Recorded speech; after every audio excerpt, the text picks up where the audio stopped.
خبردار کسی کو چھوٹا دیکھ کر حقیر نہ جانیے گا اور کسی کو لمبا دیکھ کر امیر نہ جانیے گا۔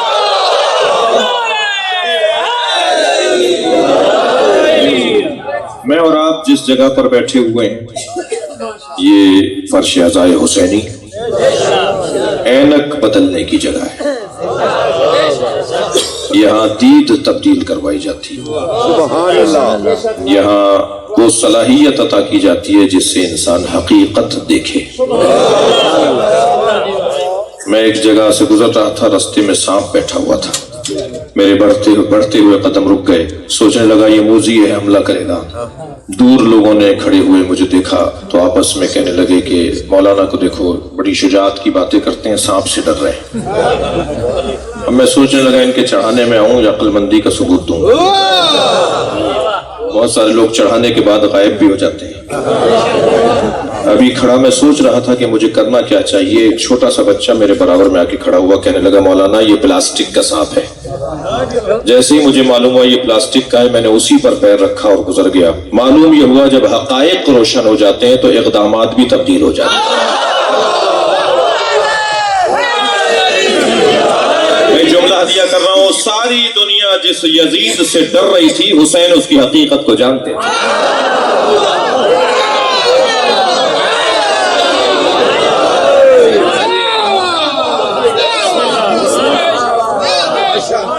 یہ جگہ جسے فرش عزائے امام حسین کہتے ہیں، یہ دید بدلنے کی جگہ ہے۔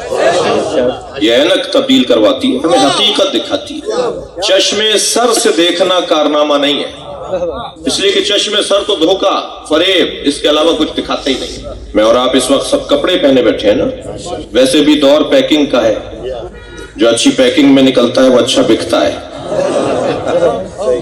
جو بڑی گاڑی سے اترتا ہے اسے لوگ بڑا سمجھتے ہیں، جو سائیکل پر آتا ہے اسے حقیر سمجھتے ہیں۔ تو پھر دھوکہ کس چیز پر ہو رہا ہے؟ سواری پر۔ جو مہنگے کپڑے پہنے ہوئے ہوتا ہے اسے انسان بڑا سمجھتا ہے، جس کا کالر ادھڑا ہوا ہو اسے حقیر سمجھتا ہے۔ دھوکہ ہو رہا ہے نا۔ دور ایک انگارے کو آپ نے بیضوی شکل میں یا دائرہ شکل میں اسے گھمانا شروع کیا تو لگتا ہے جیسے کوئی آگ کا ویل گھوم رہا ہے، جبکہ وہ کچھ اور ہوتا ہے۔ رستے پہ ہمیں پانی نظر آتا ہے، قریب جاتے ہیں تو وہ پانی نہیں ہوتا، سراب ہوتا ہے۔ پنکھا جب گھوم رہا ہوتا ہے تو لگتا ہے کوئی تھال گھوم رہا ہے، جبکہ وہ 3 پروں کا پنکھا ہے۔ جی تو ہماری آنکھیں کچھ دیکھتی ہیں، ہوتا کچھ اور ہے۔ بہت سارے لوگوں کو آپ نے دیکھا ہوگا وہ کلف کے کپڑے پہنتے ہیں تو ذرا اکڑے اکڑے چلتے ہیں۔ بعض لوگوں کے تو کپڑوں میں کلف ہوتا ہے، کچھ لوگوں کی گردنوں میں کلف ہوتا ہے۔ تو وہ مہنگے کپڑے پہن کے اپنے آپ کو سمجھنے لگتے ہیں کہ وہ مہنگے ہو گئے۔ یہ جو میں اور آپ پہنے بیٹھے ہیں نا، یہ کپڑے عربی زبان میں اسے کہتے ہیں لباس۔ لباس کا لفظ عربی کا لفظ ہے اور لباس کے معنی ہے دھوکہ۔ آپ لغت میں جا کے دیکھیے، لغت میں جا کے دیکھیے، عربی کا لفظ ہے لباس۔ لباس کا مطلب ہے دھوکہ۔ ہم اپنے بچے کو دنیا کا پہلا تحفہ دھوکہ دیتے ہیں۔ ابھی بچہ دنیا میں آیا ہے، بھائی موت کی مجلس سے کچھ نصیحتیں بھی سن لیجئے۔ ابھی بچہ دنیا میں آیا ہے، پہلا تحفہ اس بچے کو جو ہم دیتے ہیں نا وہ دھوکہ دیتے ہیں۔ وہ پہلے سے تیار کیا ہوا ہوتا ہے، دادی اماں نے، نانی اماں نے، بڑی بوڑھیوں نے، اور اس کو وہ کپڑے پہناتے ہیں، یعنی لباس پہناتے ہیں۔ دھوکہ۔ جی لباس کی بنیاد پر فیصلے نہیں ہونے۔ کیا معلوم جس نے مہنگے کپڑے پہنے میں ہو وہ علاقے کا یزید ہو، اور جس کا کالر ادھڑا ہوا ہو وہ علاقے کا ولی خدا ہو۔ تو کسوٹی کا ہے، پیمانہ کیا ہے؟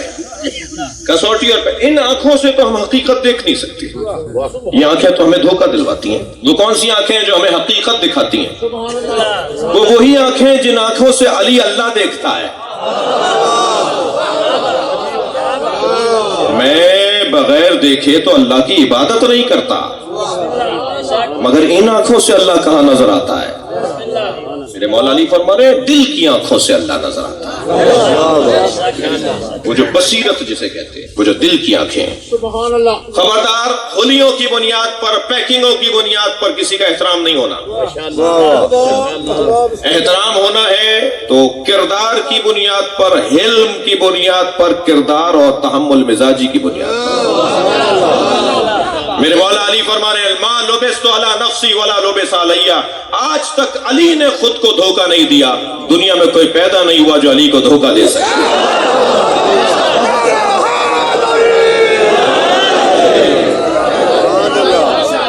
جو کر رہے ہیں بہرا عزیزان گرامی، لہذا کسی کو، اب سب سے چھوٹا سورہ ہے قرآن کا، 3 آیتوں کا سورہ ہے، اس سے چھوٹا سورہ نہیں ہے، 2 آیتوں کا کوئی سورہ نہیں ہے۔ جو سب سے چھوٹا سورہ ہے وہ اسلام کی حفاظت کا سب سے بڑا سامان ہے، وہ دین کی تقویت کا سب سے بڑا سامان ہے۔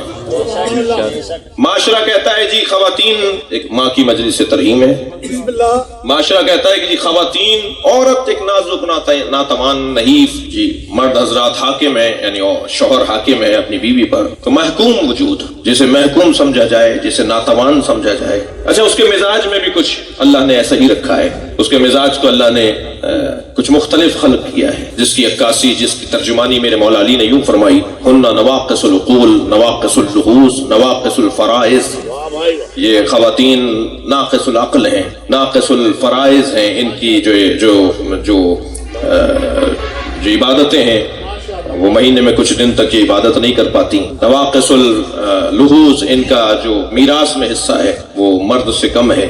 تو مولا علی نے جب یہ بیان فرمایا تو خبردار خواتین یہ نہ سمجھیں کہ مولا خواتین کی مذمت کر رہے ہیں،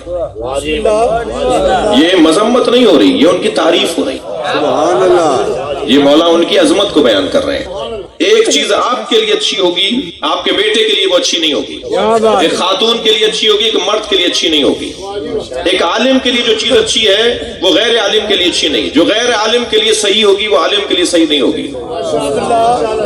تو جیسے جیسے چیز محل بدلتی چلی جائے گی، ایسے ایسے اس کا مطلب اور مفہوم تبدیل ہوتا چلا جائے گا۔ تو اگر کوئی چیز کسی کے لیے اچھی ہے اور کسی کے لیے بری ہے تو اب یہ نہیں ہوگا کہ وہ چیز بری ہو گئی۔ میرے مولا نے اگر خواتین کے بارے میں اس انداز سے ارشاد فرمایا تو مولا مذمت نہیں کر رہے۔ ویسے بھی ہم سب پیدائشی طور پر نقائص لے کر پیدا ہوئے، ہم سب عیب نہیں، عیب اور چیز ہے، نقص اور چیز، ہم نقائص لے کر پیدا ہوئے ہیں، ہم عیب لے کر پیدا نہیں ہوئے۔ ہمارے 4 پیر نہیں ہیں، ہمارے 3 ہاتھ نہیں ہیں، ہماری آنکھیں گدھی میں نہیں لگی ہوئی، ہماری ناک جو ہے وہ ماتھے پہ نہیں لگی ہوئی، ہم عیب لے کر نہیں آئے، ہم نقص لے کر آئے ہیں۔ نقص میں اور عیب میں فرق ہے۔ ہم 5 نقائص لے کر آئے ہیں دنیا میں۔ سب سے پہلا نقص، واللہ اخرجکم من بطون امہاتکم لا تعلمون شیئا، جہالت لے کر آئے اللہ کے یہاں سے۔ ہم میں سے کوئی پیدائشی ڈاکٹر نہیں ہے، ہم میں سے کوئی پیدائشی آیت اللہ مجتہد عالم نہیں ہے۔ میں آپ کی اور اپنی بات کر رہا ہوں، 14 کی بات نہیں کر رہا۔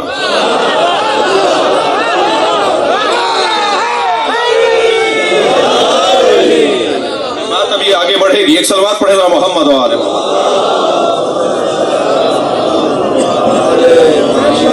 ہم پیدائشی طور پر، توجہ میرے ساتھ ہے آپ حضرات کی، ہم پیدائشی طور پر سب سے پہلا نقص یہ لے کر آئے کہ ہم جاہل پیدا ہوئے ہیں، کچھ نہیں جانتے تھے۔ اللہ کہہ رہا ہے شے کے بارے میں نہیں جانتے، ہم یہ نقص لے کر آئے۔ عقل لے کر آئے، عقل علم نہیں ہے، یہ مفاہیم ہے نا جو ائمہ نے بیان کیے، عقل اور چیز ہے، علم اور چیز ہے۔ ہم اللہ کے سے عقل لے کر آئے، اور عقل بھی ہم عقل حیولانی لے کر آئے۔ عقل کے 4 درجے ہیں، تھک تو نہیں رہے میری باتوں سے؟ عقل کے 4 درجے ہیں، عقل حیولانی، عقل بالفعل، عقل بالملکہ، عقل بالمستفاد۔ وہ جو ائمہ کی عقل ہے نا وہ عقل بالمستفاد ہے۔ سبحان اللہ، ہم جو عقل لے کر آئے ہیں وہ عقل حیولانی لے کر آئے ہیں جی، جس کو میں اگر اپنے الفاظ میں کہوں کہ ظرف لے کر آئے ہیں، ابھی اس میں مظروف کچھ نہیں ہے۔ جیسے خالی کٹورا ہوتا ہے نا، جیسے خالی پیالہ ہوتا ہے نا، ہم خالی ایک جگہ لے کر آئے جس میں کوئی چیز آئے گی تو وہ علم بنے گی۔ اچھا، اگر آپ لوگ آمادہ ہیں اور تھک نہیں رہے میری باتوں سے تو علم کی تعریف بھی سنتے جائیے۔ علم کسے کہتے ہیں؟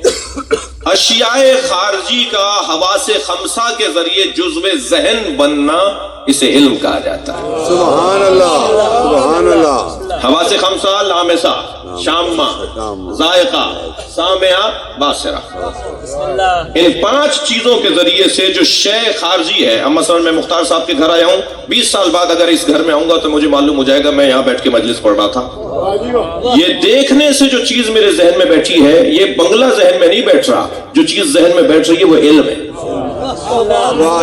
کیٹو کا پہاڑ دیکھ کر آیا، اب اگر کہیں بھی نظر آئے گا میں بتا دوں گا یہ کون سا پہاڑ ہے، تو میرے ذہن میں K2 نہیں ہے، K2 کا پہاڑ نہیں ہے، علم ہے۔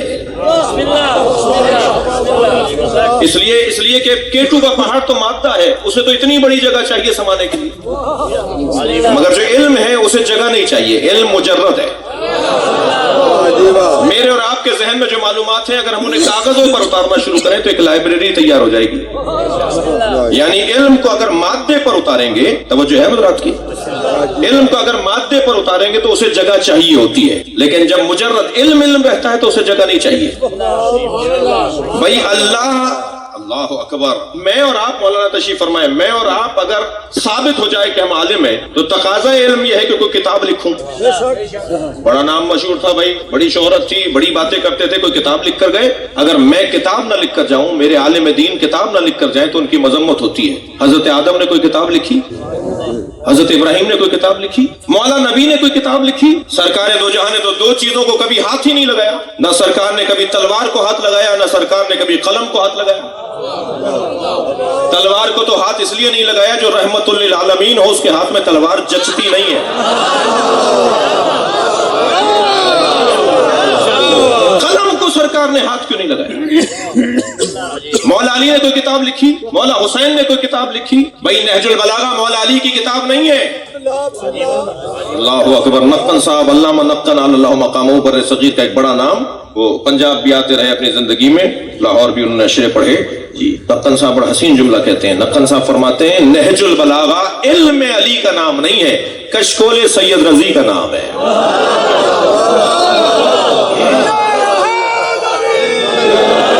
مولا علی کے دروازے پہ سید رضی کشکول لیے کھڑے تھے، جو بھیک مل گئی اس کا نام نہج البلاغہ رکھ دیا۔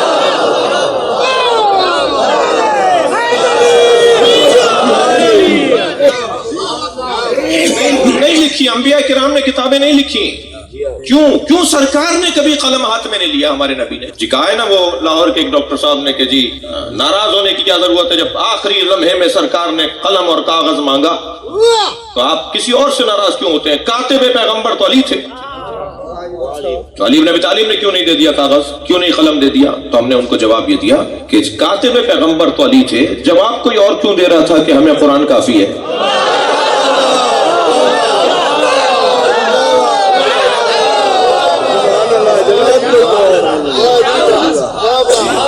سرکار نے کبھی قلم ہاتھ میں نہیں لکھا، اور یہی وہ شبہہ ہے جس کی بنیاد پر ایک بہت بڑا طبقہ یہ کہتا ہے معاذ اللہ کہ نبی کو لکھنا پڑھنا نہیں آتا تھا، معاذ اللہ۔ میں جملے کے فوراً بعد معاذ اللہ کہہ رہا ہوں، کہیں میری کٹنگ کر کے کوئی کلپ نہ بنا لیا جائے کہ میں نے یہ کہا ہے جی، اور اس کے بعد پھیلایا جائے کہ یہ کہہ رہے تھے۔ نہیں عزیزان گرامی، سرکار نے کاغذ و قلم ہاتھ میں کیوں نہیں لیا، اس کا فلسفہ سنتے جائیے۔ اگر آمادہ ہیں تھوڑی سی، مجھے سب چہرے نظر نہیں آ رہے، مگر آپ کے معمولی، ہمارا ایک بہت بڑا نام ہے ہمارے علماء میں، ہمارے بزرگ علماء میں، جناب علامہ حضرت آیت اللہ محمد حسین طباطبائی صاحب تفسیر المیزان۔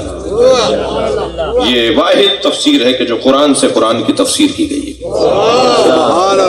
ایک آیت دوسری آیت کو سمجھا رہی ہے، اس انداز سے تفسیر لکھی گئی ہے۔ علامہ محمد حسین طباطبائی کے فرزند فرماتے ہیں کہ میرے بابا ہر کچھ مدت کے بعد مجھے بہت سارے کاغذ دیتے تھے اور کہتے تھے اسے کنویں میں ڈال کے آ جاؤ، اور میں ڈال کے آ جاتا تھا۔ حسب دستور اسی طرح میں کاغذ کنویں میں ڈالنے جا رہا تھا کہ ایک کاغذ کچھ مڑا ہوا نظر آیا، تو اس پہ مجھے کچھ لکھا ہوا نظر آیا، تو میں نے جب اسے سیدھا کر کے دیکھا تو بہترین نظم تھی، بہترین شاعری کا شاہکار کلام تھا۔ دوسرا کاغذ سیدھا کیا تو اس میں بھی بہترین نظم لکھی ہوئی تھی۔ تیسرا دیکھا اس میں غزل لکھی ہوئی تھی، بہترین ادبیات کا شاہکار وہ کلام، ہر کاغذ پہ اچھے اچھے شعر۔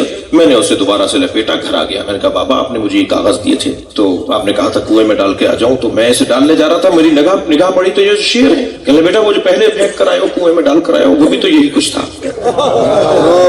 بابا کیا مطلب ہے؟ کہ تمہیں نہیں پتا مجھے شعر کہنے کی اللہ نے صلاحیت دی ہے؟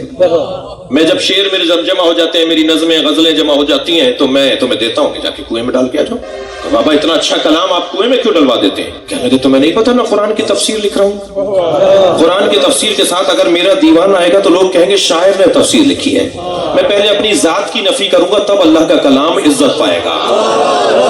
جملہ سنیں گے، سرکار نے قلم ہاتھ میں اس لیے نہیں لیا کہ اگر کسی ایک نے بھی نبی کے ہاتھ میں قلم دیکھ لیا ہوتا تو کہتے یہ قرآن انہوں نے لکھا ہے۔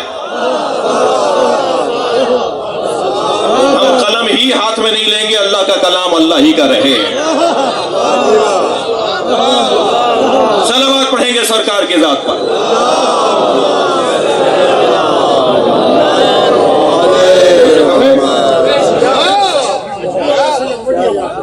کسی نے نبی نے کتاب نہیں لکھی، کسی امام نے کتاب نہیں لکھی۔ کیا مطلب ہے؟ انہیں لکھنا نہیں آتا تھا معاذ اللہ؟ نہیں، یہ مطلب نہیں ہے۔ علم کا اظہار جب مادے پر کیا جائے گا تو وہ مادہ رہے گا، ضروری نہیں ہے کہ وہ معنویت بن جائے۔ ہاں، سرکار دو جہاں نے کتاب لکھی ہے، سرکار دو جہاں کی کتاب کو ہی تو ابو ذر غفاری کہتے ہیں۔ سرکار دو جہاں نے کتاب لکھی ہے، سرکار دو جہاں کی کتاب کو ہی سلمان فارسی کہتے ہیں۔ میرے مولا علی نے کتاب لکھی ہے، مولا علی کی کتاب کو مالک اشتر کہتے ہیں۔ اور یہ شہدائے کربلا حسین کی کتابوں کے نام تو ہیں۔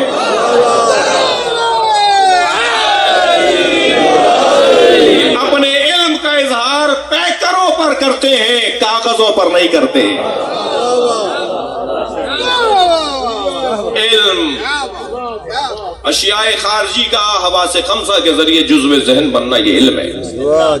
سبحان اللہ۔ ہم علم لے کر نہیں آتے دنیا میں، ہم جہالت لے کر آتے ہیں۔ دوسرا جو نقص ہم لے کر آتے ہیں، ہم وہاں سے بزدلی لے کر آتے ہیں۔ ہم پیدائشی طور پر بزدل ہیں۔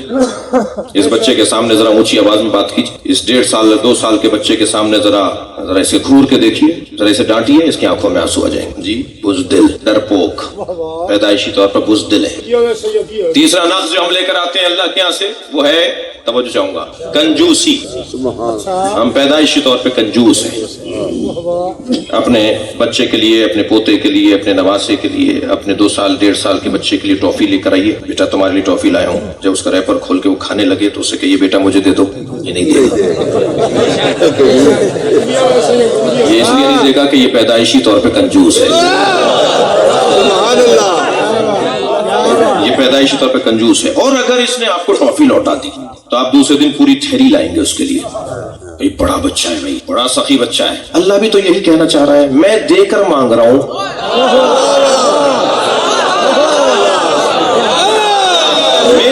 میری ہی دی ہوئی دولت سے مجھے کچھ لوٹا دو، میں تمہیں 10 برابر کر کے لوٹاؤں گا۔ صلوات پڑھیں گے محمد و آل محمد۔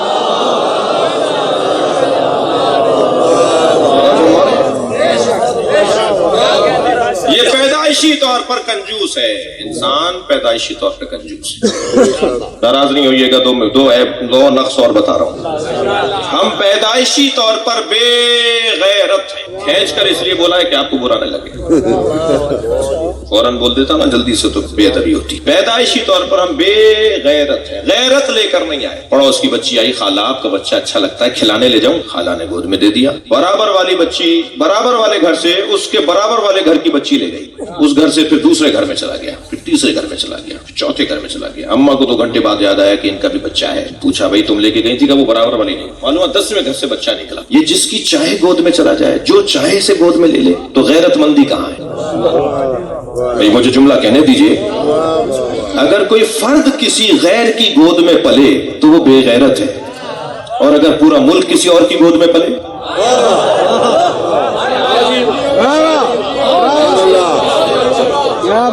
کیوں پریشان کیوں رہے آپ؟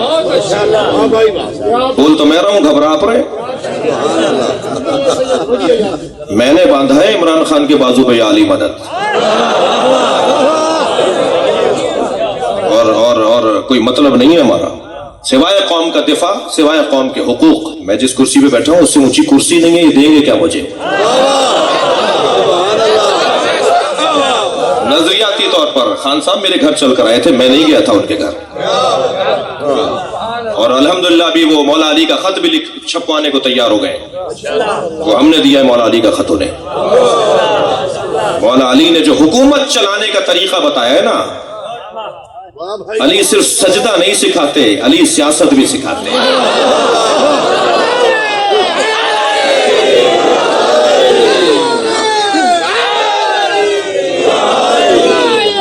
توجہ کر رہے ہیں؟ بات روشن رہے، ہم پیدائشی طور پر بے عزت ہیں، عزت لے کر نہیں آئے۔ اماں نے جیسا ڈالا ایسے پڑے رہے، کچھ پہنا دیا تو مہربانی، ویسے ہی چھوڑ دیا تو ویسے ہی پڑے رہے۔ مکھی بھی نہیں اڑا سکتا، مکھیاں بھنکتی رہتی تھی۔ بچپن کے حالات تھی کہ تو یاد کر کے بڑے لوگوں کو کچھ چھوٹے لوگ کہتے ہیں یہ ہم سے کیا بات کرے گا، ہم نے اس کا بچپن دیکھا ہے۔ تو بچپن کا حالات، ہم عزت لے کر نہیں آئے، کوئی کپڑے پہن کے نہیں آئے وہاں۔